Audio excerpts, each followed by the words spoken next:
రే దొంగ rascals, MCom చదువుకున్న వాడినిరా. Taxation గురించి అడగండిరా, చెప్తాను.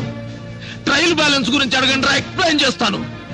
అంతేగాని హైదరాబాద్ లో సముద్రం ఎందుకు లేదు, జయలలిత గారికి పెళ్లెందుకు కాలేదు, చంద్రబాబు నాయుడు గారికి గడ్డ ఉంటే బాగుంటాడా లేకుంటే బాగుంటాడా, ఇవి కాదురా అడగాల్సింది. అప్పర్ క్యాస్ట్ అంటే డబ్బున్న వాళ్ళు, లోయర్ క్యాస్ట్ అంటే పేదవాళ్ళని ఎవరు చెప్పారా?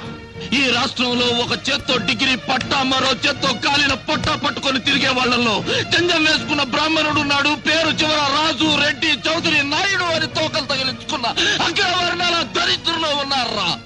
రేయ్, ఆల్రెడీ అమ్ముకున్న ఉద్యోగాలకు ఇంటర్వ్యూలు పెట్టి మమ్మల్ని ఏడిపించకండిరా.